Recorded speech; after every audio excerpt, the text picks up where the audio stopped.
Yes, I am Alin Jose Pereira Prasangonan.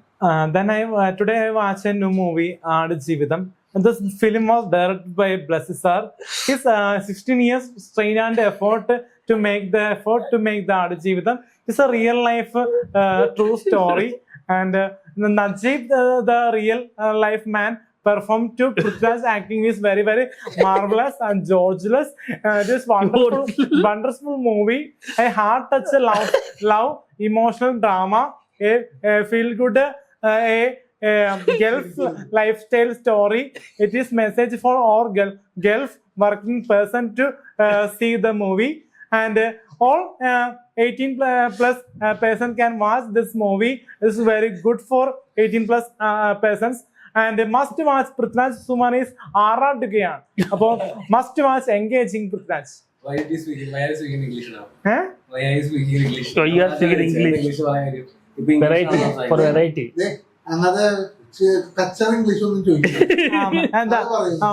But I speak English because I am the family is Anglo-Indian family.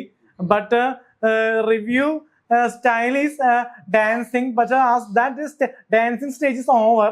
But I talk in English too fluently. Okay. I'll come back to you. Libin എങ്ങനെയുണ്ടായിരുന്നു ആർജീവൻ എങ്ങനെയുണ്ടായിരുന്നു? എനിക്ക് പടം, അതായത് ഞാൻ ശരിക്കും പറഞ്ഞ ഈ പടം ഞാൻ കാണണ്ടെന്ന് വിചാരിച്ച പടമാണ്. കാരണം എന്ന് പറഞ്ഞാൽ എനിക്ക് അത് ഒരു ഇമോഷണൽ ട്രൂ ബേസ്ഡ് സ്റ്റോറി എന്നല്ല അതിന്റെ ഹെഡിങ് തന്നെ കാണാം. അതായത് പടം അതില് പടത്തിനെ കുറിച്ച് ഞാൻ തെറ്റായിട്ടല്ല പറയണേ, പക്ഷെ എനിക്ക് അങ്ങനത്തെ പടങ്ങൾ കാണാൻ ഉൾക്കൊള്ളാൻ എനിക്ക് പറ്റൂല. പക്ഷെ ഞാൻ വന്നതിന്റെ മെയിൻ ഉദ്ദേശം എന്ന് പറഞ്ഞാൽ ഏറമാൻ്റെ മാജിക് കാണാൻ. അത് എനിക്ക് തിയേറ്ററിൽ നിന്ന് കിട്ടി. ഏറമ മാജിക് ആ ലാ പെരിയോനെ എന്ന് പറഞ്ഞ പാട്ടിന്റെ വിഷ്വലൊക്കെയാണ് ഞാൻ പ്രതീക്ഷിച്ചത്. പക്ഷെ വിഷ്വൽ എനിക്ക് കിട്ടിയില്ല. പക്ഷെ ആ ലാസ്റ്റ് വന്നപ്പോ മറ്റേ സബ് ടൈറ്റിൽ എഴുതി കട്ടിയില്ലേ, ആ സാധനത്തിൽ ആ പാട്ട് വന്നപ്പോ അതിന്റെ ഫീല് ഒക്കെ മര്യാദക്ക് കിട്ടിയിട്ടുണ്ട്.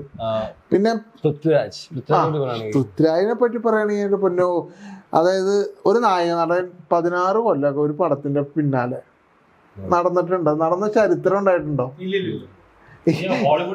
ഇല്ല.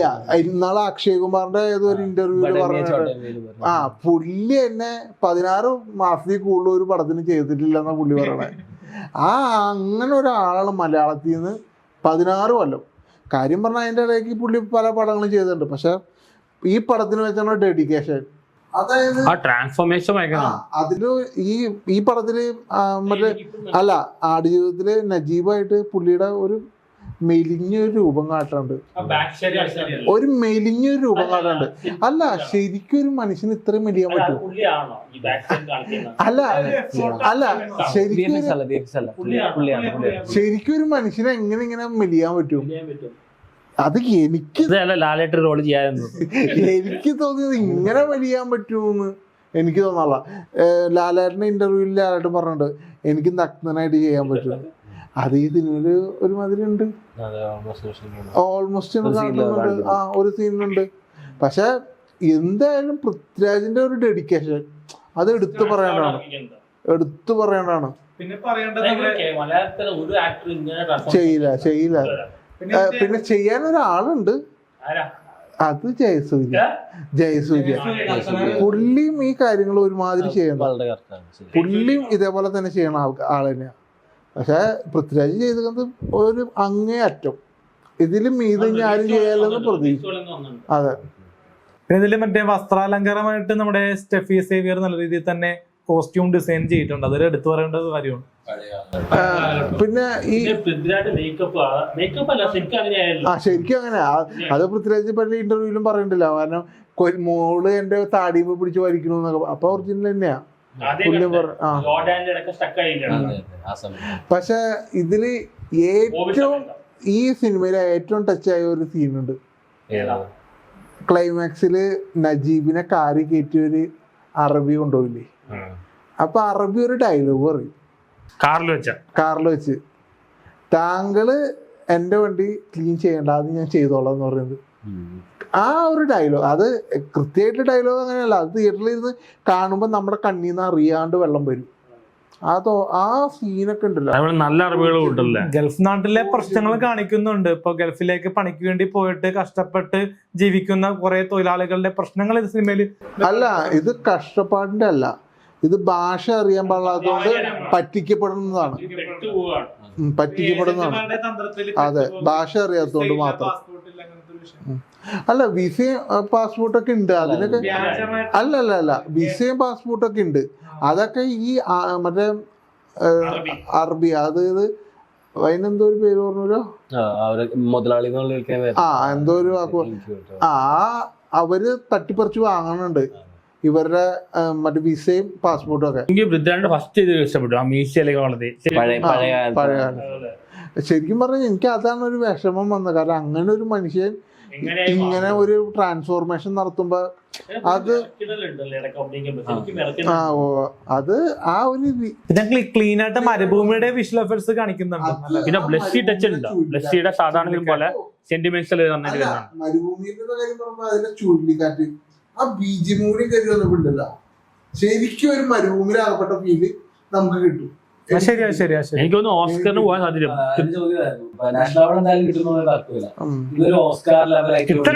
കിട്ടണം.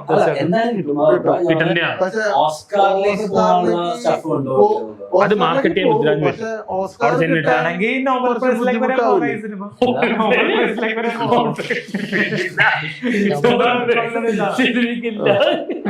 അല്ല, ഈ ഓസ്കാറിലേക്ക് പോണ കാര്യം ഓക്കെയാണ്. പക്ഷെ ഓസ്കാർ കിട്ടാൻ ഒരു ഓസ്കാർക്ക് പോകണ്ട, അത് മാർക്കറ്റ് ചെയ്യാൻ വരും.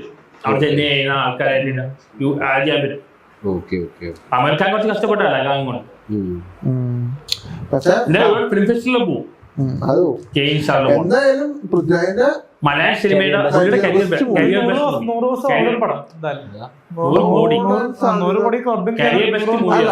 100 കോടി ക്ലബിൽ കയറുന്നതൊക്കെ ഓക്കെ. പക്ഷെ 100 ദിവസം ഓർഡറിൽ ബുദ്ധിമുട്ടാണ്.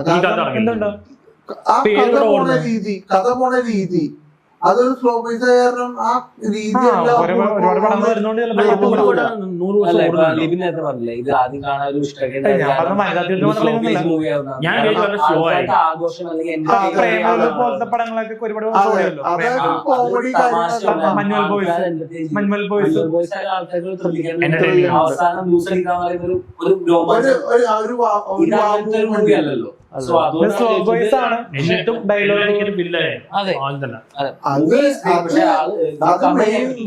ഇപ്പൊ ടിക്കറ്റ് ബുക്ക് ആയതിന്റെ മെയിൻ ഘടകം പറഞ്ഞാൽ നോവല്, അതിന്റെ ഒരു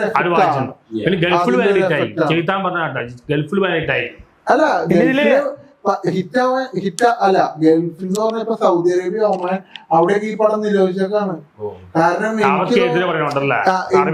അതെ, എനിക്ക് തോന്നുന്നത് അത് അവിടുത്തെ ഗവൺമെന്റ് ആയിട്ടുള്ള ഒരു ഗവൺമെന്റും ഇത് പ്രോത്സാഹിപ്പിക്കുന്നുണ്ടാവും. ഗവൺമെന്റും ഇത് ചിലപ്പോ അറബി ഗവൺമെന്റ് ഒക്കെ ഇതൊക്കെ പ്രോത്സാഹിപ്പിക്കുന്നുണ്ടാവും. നായക സങ്കല്പത്തിൽ നിങ്ങൾക്ക് തീർച്ചയായിട്ടും കാണാൻ പറ്റുന്ന ഒരു സിനിമ തന്നെയായിരിക്കും. കാരണം പൃഥ്വിരാജ് സുകുമാരൻ എന്ന നടന്റെ അഭിനയ മികവ് ഈ സിനിമയ്ക്ക് എടുത്തിട്ടുണ്ട്. കാരണം സെയിലോയിഡ് എന്ന് നിന്റെ മൊയ്തീനിലൊക്കെ ചെയ്ത പോലെ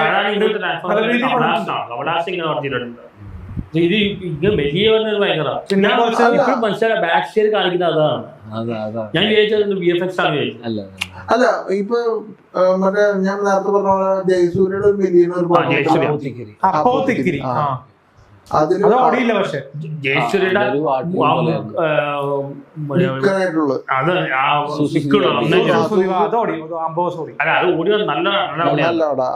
വെള്ളത്തിൽ പക്ഷെ ആ ഒരു പടങ്ങളായിട്ട് കമ്പയർ ചെയ്യാൻ ഈ എല്ലാരും ബുക്ക് വായിച്ചോടെ അതിനനുസരിച്ച് സ്ലോ ആവും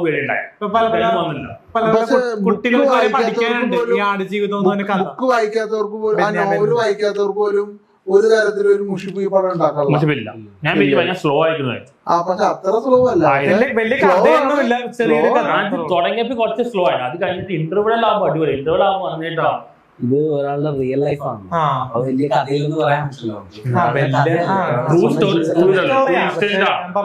അധികം ഡയലോഗ്സ് ഒന്നും പഞ്ചൊന്നും ഇല്ലല്ലോ, സ്ലോ റിയൽ ലൈഫ് ഇഷ്ടപ്പെടുന്നവർക്ക് കാണാൻ പറ്റും, ടച്ച് ചെയ്യാൻ പറ്റും. രാജുവേട്ടൻ എന്ന കലാകാരന്റെ മാസ് സിനിമകള് ആരാധിക്കുന്ന പേഴ്സർക്ക് ചിലപ്പോൾ നിരാശയാവും. ക്ലാസ് ആണ് കണ്ടെങ്കിൽ ഇത് കാണാൻ പറ്റുന്നത്. രാജുവേട്ടന്റെ ഫാൻസ് കുറച്ച് ബോധമുള്ള ഫാൻസ് ആണ്, എല്ലാം കാണുകൂട്ടുള്ള അല്ല. പുള്ളിയുടെ ഫാൻസ് എല്ലാം കൂടെ തന്നെ. മമ്മൂട്ടിയുടെ ഫാൻസ് അങ്ങനെയാണ്, പ്രശ്നം മോളെ ഫാൻസിലാണ്. മോളെ ഫാൻസിലാണ് ഈ ഒരേ ടൈപ്പ് കാണുന്നത്. മമ്മൂട്ടി ഫാൻസ് ആയാലും പുള്ളിയുടെ ഫാൻസ് ആയാലും എല്ലാം കൂടെ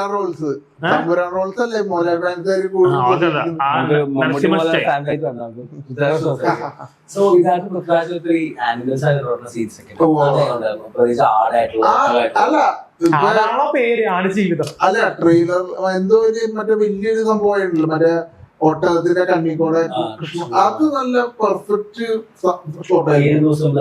അതെ, അത് അതിന് കാണാനുണ്ട്. കാരണം ആ കണ്ണിന്റെ തിളക്കത്തിൽ ഒട്ടകത്തിന്റെ കണ്ണിക്കൂടെ പൃഥ്വിരാജിന്റെ മുഖം കാണാൻ വേണ്ടില്ല, നമുക്ക് തന്നെ ഒരു ഫീല് നന്നായിട്ട് ചെയ്തിട്ടുണ്ട്. ഒരു വർഷത്തെ കാത്തിരിപ്പുണ്ട് സിനിമ പുറത്തിന്. അപ്പൊ ഒരു എക്സ്പെക്ടേഷൻ സിനിമക്ക് വന്നിട്ടുണ്ട്. നല്ല റിപ്പോർട്ടാണ്. ക്രിസ്ത്യൻ സിനിമ മറ്റേ മാത്യു തോമസ് ക്രിസ്ത്യൻ, അത് പുള്ളിയെ സ്ക്രിപ്റ്റ് ചെയ്തു. എന്നാലും ഇതൊരു ചരിത്ര സിനിമ തന്നെയാണ്. എന്തൊരു പെസവേഴ്ചയാണ്. അപ്പൊ ഇന്ന് നാളുകളി അപ്പൊ ആ ഒരു റിലീജിയനിലായിട്ട് പറയാനല്ല, ഇപ്പൊ ഒരു ക്രിസ്ത്യൻ റിലേറ്റഡ് ആയിട്ടുള്ള കാര്യങ്ങളാണ് ഈ ഒട്ടകം, ഈ ആടുന്ന സംഭവങ്ങളൊക്കെ. അത് റിലേറ്റ് ആയിട്ടുണ്ട് തോന്നുന്നുണ്ട്. അപ്പൊ എനിക്ക് രാജുവേട്ടന്റെ താടികളുടെ രൂപം കണ്ടപ്പോഴേ കർത്താവിനെ പോലെയൊക്കെ എനിക്ക് തോന്നി കണ്ടപ്പോൾ. അങ്ങനെയൊന്നും ഭൂമിക്കല്ലാട്ടാ. കാരണം പൃഥ്വിരാജ് ഒരു ഹിന്ദു ആണെങ്കിൽ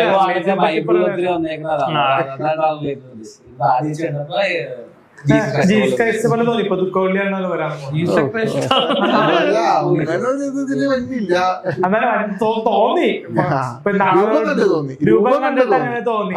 പക്ഷെ സ്ക്രീനിൽ കണ്ടപ്പോഴേ ഇപ്പൊ കർത്താവ് എന്ന് പറഞ്ഞ ആ വ്യക്തി മറ്റേ എന്താണ് പീഡനം അനുഭവിച്ച് കുറിച്ച് ചർച്ചല്ലോ. അപ്പൊ അതേപോലത്തെ ഇതില് പെടുത്തുന്ന കാര്യമുണ്ടോ? അതായത് പുള്ളി ഞാൻ കണ്ടപ്പോ മനസ്സിലാക്കിയത് ഒരു 30 വയസ്സ് കഴിഞ്ഞ ചെറുപ്പക്കാരൻ ജീവിതത്തിൽ നിന്ന് നാട് വിട്ട് ഗൾഫിൽ പോകുന്നു, അവരെ ഫോൺ ചെയ്യാൻ കൂടി അനുവദിക്കുന്നില്ല. പിന്നെ അവസാനം നമ്മളെപ്പോൾ അഭിനയിക്കുന്നു ആ വെള്ളത്തിനടിയിലുള്ള ഹോട്ട്. സോ മലയാള സിനിമയുടെ സീൻ ഇപ്പൊ മാറ്റിക്കൊണ്ടിരിക്കുകയാണോ? പിന്നെ വിനു മോഹൻറെ പേരറിയോ?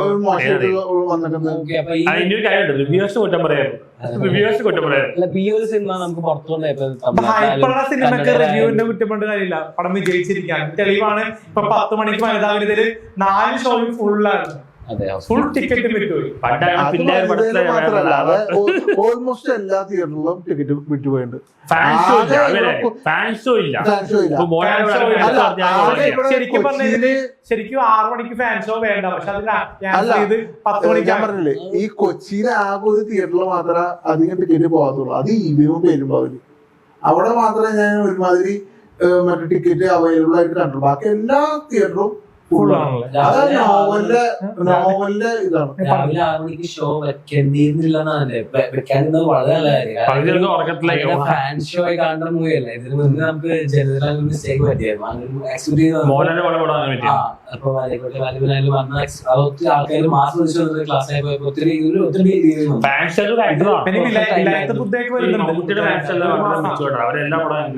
സോ ഇതിപ്പോ ആക്ച്വലി ഈ സിനിമ നമുക്ക് പുറത്ത് ഇപ്പൊ തമിഴ്നാട്ടിലെ കന്നഡയിലൊക്കെ പോകുമ്പോൾ ഇതാണ് മലയാള സിനിമ എന്ന് പറയുമ്പോൾ ആക്ച്വലി അവർക്ക് കൂടി നമുക്ക് ഉൾക്കൊള്ളാൻ പറ്റും. മലയാളത്തില് എടുത്തു പറയേണ്ട ചിത്രത്തില് പട്ടികയിൽ ഒരു 5 എണ്ണത്തില് ഈ വർഷം ഇറങ്ങുന്നതിൽ ഇതായിരിക്കും. 5 വർഷം ഈ വർഷം അല്ലേ മലയാള സിനിമയുടെ ലാൻഡ്മാർക്ക് ഫിലിമാണ്. ഓക്കെ, ഇനിയിപ്പോ ഈസ്റ്റർ ഒക്കെ ഉണ്ട്, പക്ഷെ അത് കഴിഞ്ഞൊരു 4 വമ്പൻ പടങ്ങൾ വരാനുണ്ട്. അപ്പൊ അത് കാരണം നമ്മുടെ വർഷങ്ങൾക്ക് ശേഷം സോ അത് ആവേശം ഇറങ്ങുന്നുണ്ട്. ഇതിന്റെ റണ്ണിനെ തോന്നുന്നുണ്ടോ? തോന്നുന്നുണ്ട്. അതൊരു മൾട്ടി സ്റ്റാർ ചിത്രങ്ങളാണല്ലോ വരുന്നത്. ഇപ്പൊ പ്രണവ് മോഹൻലാൽ ഡാൻസ് ചിത്രം വർഷങ്ങൾക്ക് ശേഷം ഫ്ലോപ്പ് ആവുമോ മൂവിയാണ് ശരിക്കും. അവാർഡ് എന്ന് പറയുമ്പോൾ സ്ലോ പേസ് ആണ് കണ്ടത്. എന്നോട് അവാർഡ് മൂവി പറയാൻ പറ്റില്ല. തന്മാത്ര പളങ്ക് പോലെയൊക്കെ തോന്നുന്നു. ഇത് ഓടുകയും ചെയ്യും, അവാർഡും കിട്ടും. അടുത്ത കാലത്ത് ഇങ്ങനെ മൂവീസ് ചെയ്തില്ല. മമ്മൂട്ടിയെ പൃഥ്വിരാജ് ആയിട്ടുണ്ടോ? സുമാറാണെങ്കിൽ കുറെ നാൾ വെയിറ്റ് ചെയ്തിട്ടാണ് ഇത്ര സിനിമയ്ക്ക് വേണ്ടി ക്രൗൺ പ്ലാസയിലൊന്നും പുള്ളിക്ക് ഇന്റർവ്യൂ കൊടുക്കുന്നുണ്ടാവും. നല്ല ജാടയെന്നൊക്കെ പറയും. മമ്മൂട്ടിക്ക് ഈ പ്രായത്തിൽ ചെയ്യാൻ മമ്മൂട്ടി പറ്റില്ല, പോകാനും പറ്റില്ല. ആ യങ്സ്റ്ററിന്റെ റോൾ കാണിക്കുന്നത്. ഇതിലൂടെ പറഞ്ഞില്ല സുൽ പുഗട്ടി. പൃഥ്വിരാജിന് നാഷണൽ അവാർഡ് കിട്ടണ്ടേ? ഈ അവാർഡ് കുറെ ജോലിയുള്ള ആൾക്കാരൊക്കെയാണ്. അങ്ങനെയുള്ള പോകുന്ന അറിയില്ല. അർഹിക്കുന്നുണ്ടോ? ചിലപ്പോ കിട്ടും. പിന്നെ ജൂറിയാണ് പറയാൻ പറ്റും. പ്രവചനം ജൂറിയുടെ ആൾക്കാർ കളിക്കുന്നത്. ഇപ്പൊ പണ്ട് നിന്റെ മൊയിലിനെ അത് വേണോ വേണ്ടോ. ഇപ്പൊ എല്ലാ തവണയുള്ള പ്രവണത മമ്മൂട്ടിക്ക് മോഹൻലാൽ മാത്രമേ അവാർഡ് കൊടുക്കുന്നുള്ളൂ ബെസ്റ്റ് ആക്ടർ. ഈ പാട്ടാൽ ഉടനെ ഇല്ല. ഇപ്പൊ ന്യൂ കമേഴ്സ് കൊടുക്കണമെന്നാണ് ഞാൻ പറയുന്നത്. ഇപ്പോൾ അവരെപ്പോഴും ബെസ്റ്റ് ആക്ടർ ആണ്. ന്യൂ കമേഴ്സ് അല്ല, അഭിനയിക്കാൻ കഴിയുന്നവർക്ക് കൊടുക്കണം.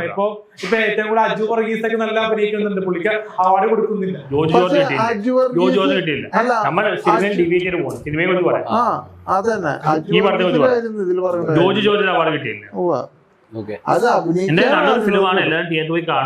മസ്റ്റ് വാച്ച് ഒരു സ്ലോ ബേസ് സിനിമയാണ് ഇത്. അപ്പൊ മാസം പ്രതീക്ഷിക്കരുത്. ശാന്തമായിട്ട് റിയൽ ലൈഫ് സ്റ്റോറി പ്രതീക്ഷിച്ച് നിങ്ങൾക്ക് പോകാം. ബെന്യാമിന്റെ ആടുജീവിതത്തെ പുസ്തകം വായിച്ചവർക്കും വായിക്കാത്തവർക്കും എക്സ്പെക്ടേഷൻ ഇല്ലാണ്ട് കാണാൻ പറ്റുന്ന ഒരു 2 ടൈം വാച്ചബിൾ മൂവിയാണ്.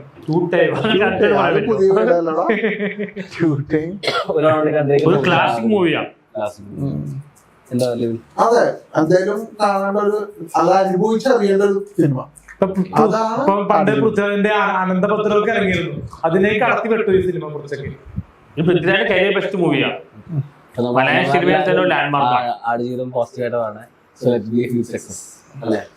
നാഷണൽ അവാർഡ് 200 കോടി ക്ലബിൽ കയറട്ടെ. 200 കോടി ക്ലബിൽ കയറട്ടെ. 100 കോടി കവർ എന്തായാലും 100 കോടി എന്തായാലും സിമ്പിൾ ആയിട്ട് പ്രീ റെക്കോർഡ് തന്നെ, പ്രീ ബുക്കിംഗ് തന്നെ ഏകദേശം 4 കോടിക്ക് വീതിയാണല്ലേ. പടം ഓടുകയും ചെയ്യും, അവാർഡും കിട്ടും. അടുത്ത സൂപ്പർ ഡയറക്ടർ ആകട്ടെ. പിന്നെ എന്തായാലും തിയേറ്ററിൽ പോയി കാണുക. Okay, thank you from Alinjos.